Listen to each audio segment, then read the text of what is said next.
Assalamualaikum warahmatullahi wabarakatuh. Selamat pagi dan salam sejahtera bagi kita semua. Puji dan syukur kita panjatkan kehadiran Tuhan Yang Maha Kuasa, karena atas berkat dan rahmat-Nya kita masih diberikan kekuatan sampai pada hari ini. Yang terhormat Ibu Febri selaku dosen anggaran perusahaan, dan yang saya hormati teman-teman sekalian, sekali lagi saya ucapkan selamat pagi dan salam sejahtera untuk kita semua. Perkenalkan, nama saya Ferry Kurniawan. Saya moderator dari kelompok 8 beserta para anggota saya, yaitu ada Vindo Grace Story. Pada kesempatan kali ini kami diberikan kesempatan untuk menyampaikan tugas kami, yaitu tugas presentasi melalui video ini. Tugas kami yang berjudul tentang anggaran biaya variabel. Nah, yang kami ambil dari sumber Kartika dan relevan lainnya. Baik, sebelum saya menjelaskan apa itu anggaran biaya variabel, mungkin dari teman-teman sekalian sudah ada yang tahu apa itu anggaran biaya variabel. Baik, langsung saja kita akan masuk kepada materinya. Nah, ada beberapa definisi yang kami ambil. Ada 2 definisi yang kami ambil menurut para ahli manajemen. Ada 2. Nah, yang pertama itu Hansen dan Mowen. Nah, menurut Hansen dan Mowen ini, anggaran variabel definisikan sebagai biaya yang secara jumlahnya bervariasi berbanding langsung terhadap perubahan pada pendorong kegiatan. Nah, jadi menurut ahli manajemen Hansen dan Mowen ini, itu mereka mendefinisikan anggaran variabel ini sebagai biaya yang jumlahnya bervariasi berbanding langsung pada perubahan pada pendorong kegiatan. Nah, kemudian yang kedua itu adalah menurut Ghilarzo. Nah, menurut Ghilarzo, biaya variabel ialah biaya yang jumlahnya berubah-ubah sesuai dengan besar kecilnya jumlah produksi. Jadi menurut ahli manajemen Ghilarzo bahwa anggaran variabel ini adalah jumlahnya berubah-ubah sesuai dengan besar kecilnya jumlah produksi. Nah, itu 2 definisi menurut para pakar ahli manajemen. Oke. Selanjutnya kita akan masuk kepada pengertian anggaran biaya variabel. Nah, apa mungkin dari tadi teman-teman ada yang bertanya, apa pengertian anggaran variabel? Nah, anggaran variabel ini yang pertama itu merupakan suatu perencanaan mengenai schedule biaya yang menunjukkan bagaimana tiap-tiap biaya akan berubah sehubungan dengan perubahan tingkat kegiatan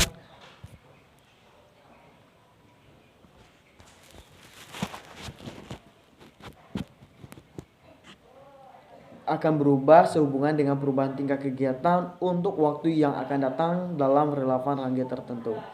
Nah, jadi pengertian anggaran biaya variabel ini merupakan suatu perencanaan yang mengenai schedule biaya yang sehubungan dengan perubahan tingkat kegiatan untuk waktu yang akan datang dalam relevan rangkaian tertentu. Nah, yang kedua itu adalah prinsip dasarnya. Prinsip dasarnya adalah konsep variabilitas biaya atau cost variability, di mana biaya dapat dihubungkan dengan tingkat kegiatan. Nah, jadi prinsip dasar anggaran variabel ini adalah konsep variabilitas biaya. Nanti kita akan bahas pada slide selanjutnya. Nah, yang ketiga itu adalah atas dasar konsep inilah biaya dapat dikategorikan menjadi biaya tetap, biaya variabel, dan biaya semi variabel. Nah, yang pertama itu adalah konsep variabilitas. Nah, dari konsep variabilitas ini akan terbagi menjadi 3 komponen. Yang pertama itu biaya tetap, biaya variabel, dan biaya semi variabel. Nanti akan kita bahas pada slide selanjutnya. Kita akan pelajari lebih dalam lagi mengenai setiap schedule atau step by step yang ada dalam anggaran variabel ini. Nah, yang keempat itu mengidentifikasi masing-masing jenis biaya karena perubahan tingkat kegiatan perusahaan yang bersangkutan. Nah, jadi yang keempat itu mengidentifikasi masing-masing jenis biaya karena dari jenis biaya ini yang akan mempengaruhi perusahaan yang bersangkutan. Oke, slide selanjutnya itu adalah tujuan dari anggaran biaya variabel. Nah, apa sih tujuan dari anggaran biaya variabel? Nah, tujuannya itu adalah perencanaan dan pengendalian formula anggaran fleksibel harus dibuat untuk setiap biaya dalam setiap pusat tanggung jawab dalam suatu perusahaan. Nah, jadi tujuan dari anggaran biaya variabel ini yaitu perencanaan dan pengendalian. Nah, kenapa perencanaan dan pengendalian ini dibuat? Karena perencanaan dan pengenalan ini dibuat untuk setiap biaya dalam setiap pusat tanggung jawab dalam suatu perusahaan. Jadi untuk memastikan biaya anggaran biaya variabel ini, kita harus menentukan perencanaan dan pengendalian terlebih dahulu. Karena perencanaan dan pengendalian ini menentukan setiap biaya dalam pusat tanggung jawab yang ada dalam perusahaan yang kita jalani. Nah, kemudian beberapa sebutan dari biaya variabel ini, yang pertama itu flexible budget. Nah, yang kedua itu sliding scale budget. Yang ketiga ada step budget. Yang keempat expense formula budget. Dan yang kelima expense control budget. Nah, slide selanjutnya. Kalau tadi kita sudah membahas pengertian tujuan dari anggaran biaya variabel. Nah, kali ini kita akan masuk kepada kegunaan anggaran biaya variabel ini itu seperti apa. Nah, anggaran biaya variabel ini kami definisikan ada dua. Ada dua cara. Yang pertama secara umum dan secara khusus. Nah, kita akan bahas yang pertama itu secara umum. Nah, secara umum anggaran biaya variabel ini digunakan sebagai alat pengawasan yang dinamis sehingga dapat dengan mudah menghitung expense allowance atau adjust the expense budget pada berbagai tingkat kegiatan. Nah, jadi secara umum anggaran biaya variabel ini itu digunakan sebagai alat pengawasan yang dinamis. Kenapa digunakan sebagai alat pengawasan yang dinamis? Supaya dapat memudahkan penjurnal atau bendahara yang dalam perusahaan tersebut untuk menghitung expense allowance atau adjusted expense budget pada berbagai tingkat kegiatan. Nah, itu yang secara umum. Nah, yang kedua itu secara khusus. Yang secara khusus itu yang pertama itu dasar perhitungan anggaran pada suatu departemen. Jadi secara khusus itu kegunaan anggaran variabel ini digunakan sebagai perhitungan pada anggaran suatu departemen. Itu secara khusus yang pertama. Nah, yang kedua, secara khusus ini dasar penghitungan biaya yang ditargetkan apabila rencana kegiatan dalam departemen direvisi atau diperbaiki. Nah, jadi secara khusus anggaran variabel ini juga diperhitungkan sebagai biaya yang ditargetkan apabila dalam perusahaan kita itu mengalami kesalahan. Jadi sebelum dilaporkan kita akan kembali ke departemen yang dinamakan revisi atau di kata lain itu diperbaiki kembali karena ada beberapa kesalahan untuk dibenahi kembali agar menjadi sebuah laporan yang baik. Nah, kita akan masuk pada slide selanjutnya, yaitu faktor-faktor penyusunan anggaran biaya variabel. Nah, jadi faktor-faktor penyusunan anggaran variabel ini ada dua. Yang pertama penentuan satuan kegiatan, yang kedua penentuan relevan rangge. Nah, tadi ada di slide pengertian biaya anggaran variabel bahwa kita akan menentukan yang namanya satuan kegiatan dan penentuan relevan rangge. Nah, kita akan bahas pertama kita akan bahas yang dinamakan penentuan satuan kegiatan. Nah, mungkin ada dari teman-teman yang bertanya, apa itu penentuan satuan kegiatan? Contohnya seperti apa? Kriterianya seperti apa? Kita akan bahas semuanya. Nah, yang pertama itu penentuan satuan kegiatan. Contohnya itu seperti jam mesin langsung atau direct machine horse. Nah, itu yang pertama, itu contohnya. Nah, yang kedua contohnya itu adalah jam kerja langsung atau direct labor hour. Jadi jam kerja langsung. Nah, yang ketiga itu jam referensi langsung atau direct reference hour. Jam referensi langsung itu yang ketiga. Nah, yang keempat itu kilowatt per jam. Jadi yang keempat itu kilowatt per jam atau kilowatt per hour. Jadi ada 4 contohnya itu jam mesin langsung, jam kerja langsung, jam referensi langsung, dan kilowatt per jam. Nah, itu contoh-contoh dari penentuan satuan kegiatan. Kemudian kita akan masuk ke dalam kriteria pemilihan satuan kegiatan. Nah, kita akan masuk kriteria yang ada di dalam penentuan satu kegiatan itu seperti apa. Yang pertama itu satuan kegiatan harus mudah dipahami dan diterima.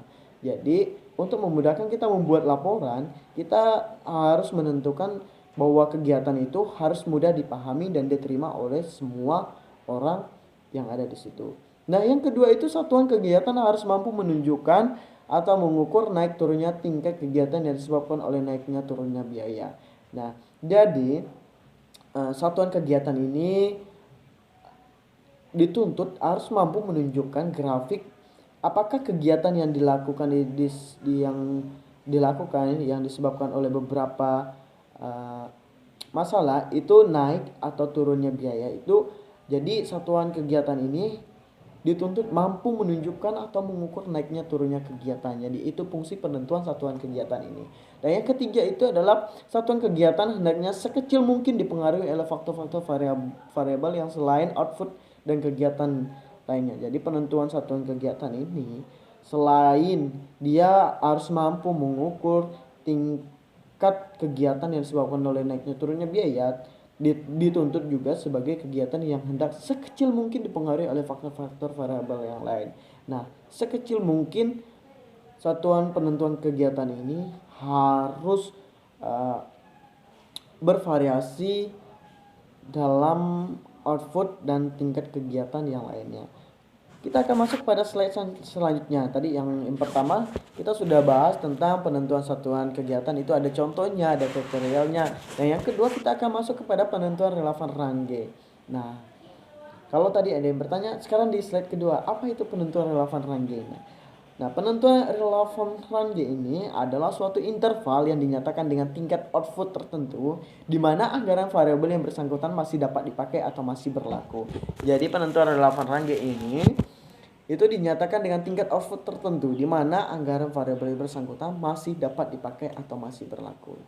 Nah, jadi itu yang pertama yang dimasukkan dengan penentuan relevan range. Nah, yang kedua, relevan range perlu ditentukan karena biaya tetap atau fixed cost yang biaya variabel per unit dapat berubah pada tingkat output tertentu, sehingga biaya-biaya ini harus dihubungkan dengan relevan range tertentu.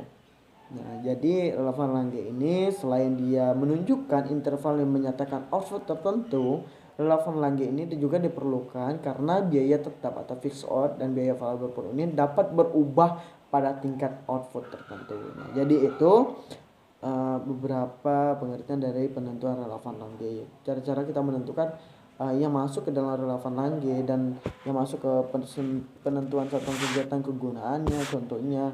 Nah, kita sudah bahas semuanya. Oke. Selanjutnya kita akan masuk pada slide selanjutnya, yaitu metode pemisah komponen fixed dan variabel. Nah, pemisah komponen fixed dan variabel ini ada 3, yaitu ada metode langsung, yang kedua metode titik tinggi dan terendah atau Hing and Lorentz method, atau yang ketiga itu metode statistika. Nah, kita akan bahas satu-satu. Metode langsung itu seperti apa, metode titik tertinggi dan terendah atau Hing and Lorentz method itu seperti apa, dan metode statistika itu seperti apa. Kita akan masuk yang pertama kepada metode langsung. Nah, metode langsung itu yaitu didasarkan atas hasil penelitian di pabrik atau dasar analisis terhadap data historis yang dilengkapi dengan interpretasi keputusan manajemen yang ada kaitannya dengan data historis yang bersangkutan. Jadi metode langsung ini itu berdasarkan hasil penelitian di pabrik. Jadi tidak sembarangan melakukan kalau metode langsung ini kita langsung turun kepada lokasi yang bersangkutan, di mana kita akan meneliti. Misalnya kita ingin meneliti di pabrik, maka kita akan turun kepada pabrik itu untuk menganalisis beberapa data yang harus kita analisis yang berhubungan langsung yang kita perlukan untuk keputusan manajemen yang ada kaitannya dengan data historis tersebut. Dan yang kedua itu adalah metode titik tertinggi dan terendah atau Lorentz method. Nah, yaitu dengan cara memisahkan komponen biaya tetap dan biaya variabel dengan perhitungan interpolasi di antara dua macam volume output dan tingkat kegiatan yang berbeda. Jadi metode titik tertinggi dan terendah ini yaitu dengan memisahkan komponen. Jadi biaya tetap dan variabel ini dipisahkan agar nanti bisa diperhitungkan dengan interpolasi di antara dua macam volume output atau tingkat kegiatan yang berbeda. Nah, jadi itu metode titik tertinggi dan terendah. Kemudian kita akan masuk kepada metode yang ketiga, yaitu metode statistika. Apa itu metode statistika? Metode statistika yaitu dengan menggunakan regressi linear. Analisis ini menghubungkan data biaya dengan data output dari waktu-waktu yang lalu, sehingga dapat diketahui bagaimana biaya-biaya akan berubah sehubungan dengan perubahan volume output berdasarkan persamaan yang terbentuk. Hasilnya taksiran yang diperoleh dapat dijadikan dasar perkiraan pada waktu yang akan datang dalam kaitannya dengan hubungan perubahan volume dengan perubahan biaya. Jadi itu metode statistika. Jadi metode statistika ini menggunakan regressi linear untuk menghitung atau menghubungkan data biaya dengan data output dari waktu-waktu yang lalu. Jadi waktu-waktu yang lalu, kegiatan yang lalu, ya data-data output atau data-data biaya variabel yang lalu itu nanti akan dikumpulkan dan digunakan, dan kita gunakan metode statistika ini, kita kumpul jadi satu, dan kita akan menggunakan regresi linear untuk uh, menghitungnya gitu. Jadi aksi-aksi yang diperoleh dapat dijadikan dasar perkiraan pada waktu yang akan datang. Nah, jadi yang di masa lalu kita kumpulkan, kita kumpulkan jadi satu dengan metode statistika ini, kita gunakan metode relasi linear, maka hasilnya ditaksirkan diperoleh untuk menjadikan dasar perkiraan pada waktu yang akan datang dalam kaitannya dengan hubungan volume yang dengan perubahan biaya. Nah, jadi itu ketiga metode tersebut: metode langsung, metode titik tinggi terendah, dan metode statistika. Selanjutnya kita akan masuk kepada konsep anggaran biaya variabel. Nah, apa itu konsep anggaran biaya variabel? Nah, semua biaya timbul karena yang pertama ada lintasan waktu. Jadi biaya anggaran variabel ini itu muncul atau timbul karena lintasan waktu. Dan yang kedua itu biaya konsep anggaran biaya variabel. Semua biaya itu timbul karena keluaran atau aktivitas produktif. Jadi yang pertama tadi lintasan waktu, yang kedua keluaran atau aktivitas produktif, yang ketiga kombinasi antara waktu dan dan keluaran atau aktivitas. Jadi lintasan waktu, keluaran atau aktivitas produktif, dan kombinasi antara waktu dan keluaran aktivitas. Kita akan bahas apa itu lintasan waktu, apa keluaran aktivitas produktif, dan yang ketiga itu kombinasi antara waktu dan keluaran atau aktivitas. Nah, yang pertama itu lintasan waktu. Nah, konsep anggaran biaya variabel lintasan waktu itu, yang pertama itu biaya harus diidentifikasi sebagai biaya tetap dan atau variabel ketika dihubungkan dengan keluaran atau aktivitas produktif. Nah, jadi lintasan waktu ini biaya itu harus diidentifikasi sebagai biaya tetap dan biaya variabel ketika dihubungkan dengan keluaran atau produktif. Nah, yang kedua itu keluaran atau aktivitas. Nah, biaya itu harus dikaitkan dengan keluaran atau aktivitas produktif. Nah, jadi yang kedua ini biaya harus dikaitkan dengan keluaran atau aktivitas produktif. Nah, yang ketiga itu adalah keluaran atau aktivitas produktif harus dapat diukur dan dapat dipercaya. Nah, jadi keluaran atau aktivitas yang ketiga itu harusnya produktif, simple. Nah, yang kedua itu dapat diukur dan dipercaya. Jadi secara dia produktif, mudah dimengerti, mudah dipercaya, dapat dipercaya, diukur. Nah, itu harus mudah dipahami. Nah, yang keempat itu formula anggaran fleksibel. Untuk tiap biaya harus mencakup periode waktu tertentu dan untuk sebatas jumlah keluaran tertentu dan aktivitas yang produktif. Nah, yang keempat ini formula anggaran fleksibel. Untuk tiap biaya harus mencakup periode waktu tertentu dan untuk sebatas jumlah keluaran tertentu dan aktivitas produktif. Nah, selain dari konsep anggaran biaya variabel, ya selanjutnya kita akan masuk ke kegunaan anggaran variabel. Nah, kegunaan anggaran variabel yang pertama ini memudahkan persiapan anggaran fleksibel bagi pusat tanggung jawab. Nah, itu yang pertama, kegunaan anggaran variabel mempermudahkan persiapan anggaran fleksibel bagi pusat tanggung jawab. Nah, yang kedua itu menyajikan sasaran-sasaran yang jelas dari pengeluaran bagi para manajer di pusat tanggung jawab selama periode tertentu. Nah, jadi menyajikan sasaran-sasaran yang jelas dari pengeluaran tiap manajer di pusat tanggung jawab selama periode tertentu.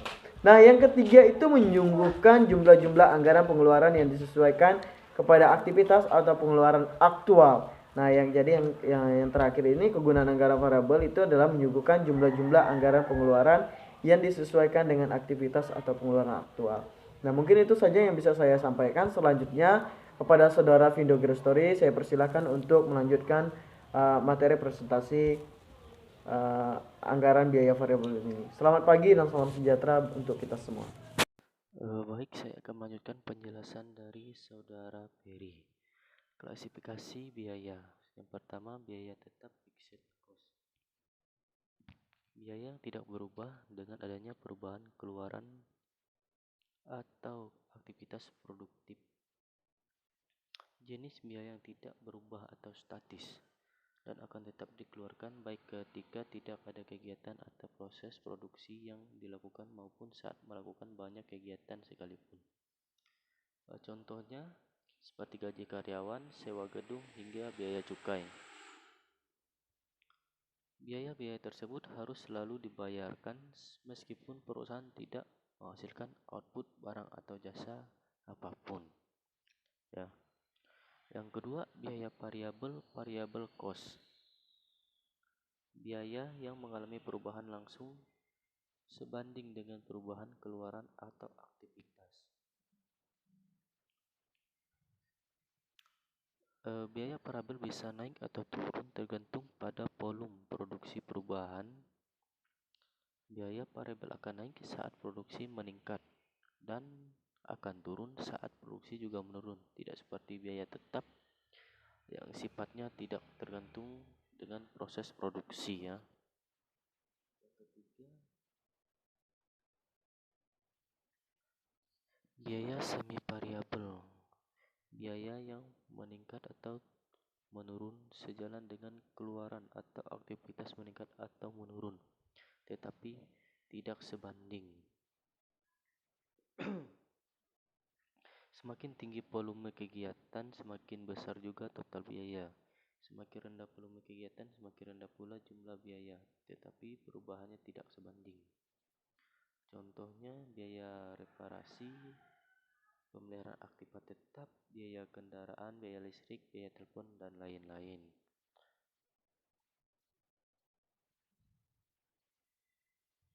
Jenis biaya tetap. Dua jenis utama biaya tetap, yaitu yang pertama biaya tetap karena keputusan manajemen sebelumnya, misalnya penyusutan, pajak, dan asuransi. Yang kedua, biaya tetap karena keputusan manajemen jangka pendek, misalnya gaji, pengeluaran untuk iklan, dan pengeluaran untuk penelitian. Contoh soal. Di bawah ini data mengenai rencana biaya untuk departemen reparasi yang terdiri dari 3 macam biaya, seperti tabel berikut. Berdasarkan data di atas, diminta yang pertama menyusun anggaran variabel yang terinci dalam bentuk tabel dengan relevan kelipatan 2000 DRH. Yang kedua, membuat anggaran variabel dalam bentuk formula. Yang ketiga, menentukan biaya yang harus disediakan apabila departemen reparasi kegiatan reparasi bekerja pada tingkat 15.200 DRH. Langsung penyelesaian. Yang pertama, anggaran variabel dalam bentuk tabel. Ada jenis biaya, direct referhor, gaji, biaya pembantu, dan lain-lain. Direct referhor 10.000, gajinya sama dengan 100 dan sampai ke 16 DRH 16.000 tetap 100. Sedangkan biaya pembantu DRH 10.000 sama dengan 144, 12.159, 14.174, 16.189. Biaya lain-lain DRH 10.000 sama dengan 30, DRH 12.000 sama dengan 34, DRH 14.000 38, 16.042. Yang kedua, anggaran variabel dalam bentuk formula.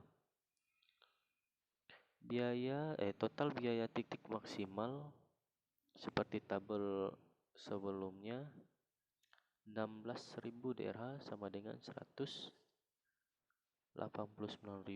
Total biaya titik minimal 10.000 DRH sama dengan 144.000.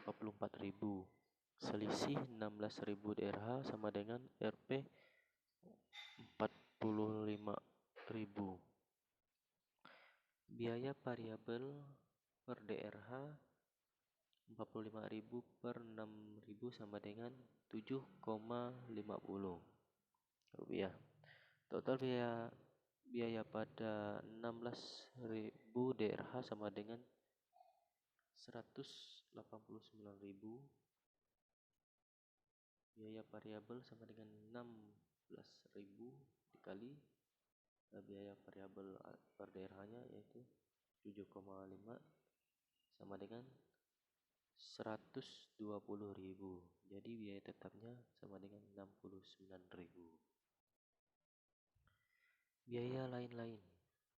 Total biaya titik maksimal 16.000 DRH sama dengan 42, total titik minimal 10.000 DRH sama dengan 50, selisih 6.000 DRH sama dengan 12.000.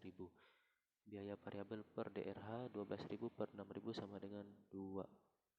Total biaya pada 16.000 DRH sama dengan 42, biaya variabel 16.000 dikali 2 sama dengan 32.000. Total biaya tetap sama dengan 10.000. Masuk ke dalam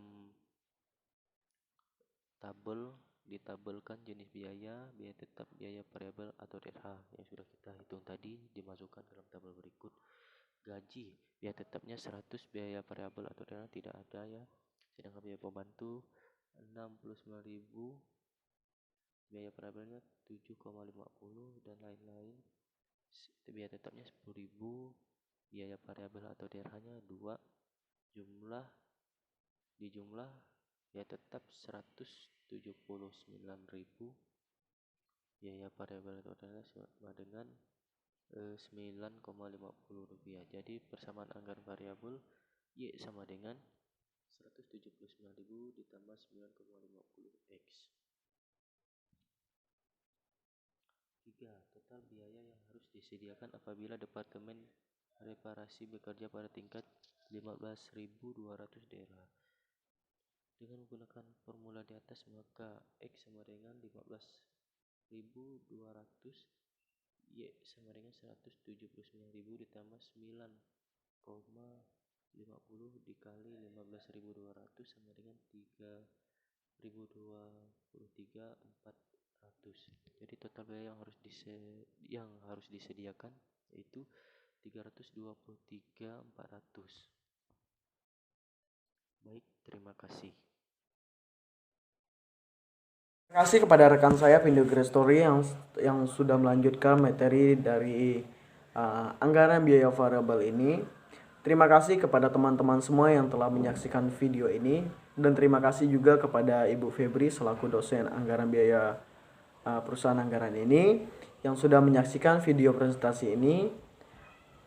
Kami mohon maaf, saya moderator dari kelompok 8, mohon maaf yang sebesar-besarnya beserta anggota saya Video Story. Kami mohon maaf jika dalam penjelasan materi ada yang masih kurang ataupun nulisan kata-katanya masih ada yang kurang, dan juga penyampaian materinya juga tidak puas bagi teman-teman semua.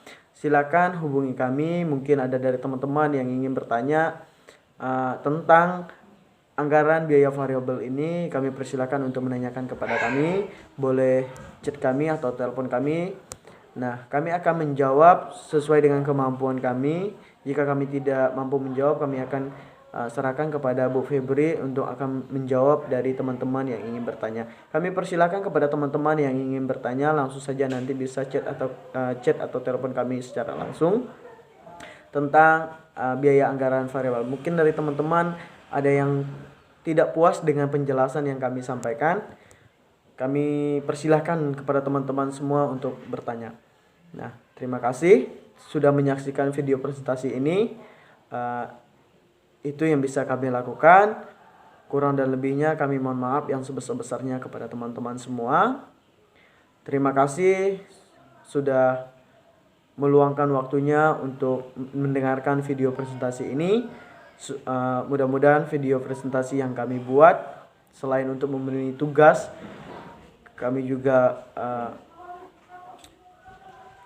mempunyai